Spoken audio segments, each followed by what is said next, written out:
Just a couple of items on JobKeeper and JobSeeker, Minister, this morning. The Australian Chamber of Commerce and Industry, first of all, when it comes to JobSeeker, wants to raise it by $10 a day. Is that being considered?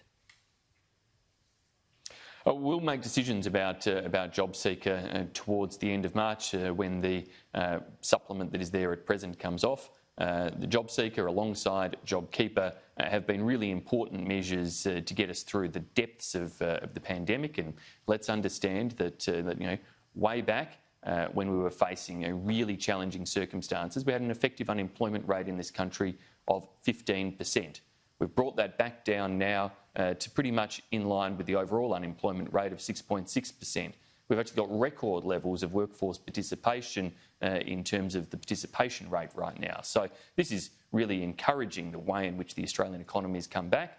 The next steps in relation to support for any targeted industries or the way in which we manage JobSeeker going forward will take based on the data and evidence that we can see over these couple of months at the start of this year. OK, I know you're probably not going to confirm this, but when it comes to JobKeeper as well, the ACCI says that for businesses that have lost a third of its profits, moving forward, moving beyond March, that employees should get a supplement of $450 a week. Is that at least being considered? Is that in the game?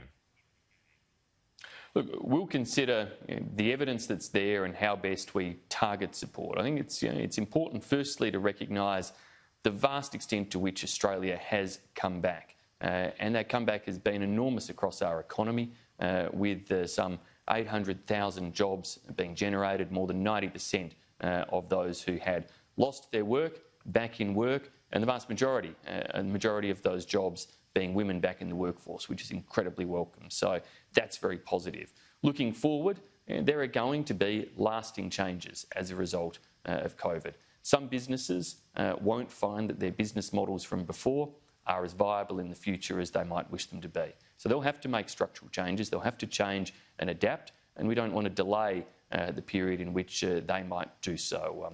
Elements of corporate travel or international travel may not look in the future like they did in the past. So let's be very mindful here that we don't want to prop up activities where people may need to adjust their business model, may need to adjust their circumstances for the future. Lastly, Minister, you heard Scott Morrison speak yesterday about net zero emissions, that he was hopeful or at least wanted to achieve that by 2050. That was his preference, that was his word. Is that a shift in position? Well, it's very much the ambition of our government to see the type of technological changes achieved that enable net zero by 2050 or earlier if possible. And we are investing through our technology roadmap in the changes that are necessary there in terms of what takes us from great success to date in reducing emissions in Australia. We've reduced ours by some 17% since 2005. And that compares with about 1% for New Zealand or 0.4% for Canada. So Australia can stand proud in relation to our record of achievement to date. Looking to the future, we know that it's got to move beyond a debate just about electricity generation and how we achieve emissions reduction across other sectors of the economy, in manufacturing of steel and aluminium, in relation to agricultural management and land use practices, whole range of different sectors. And that's why we've outlined 5 different stretch targets around hydrogen production, around soil carbon, carbon capture and storage, indeed manufacturing activities.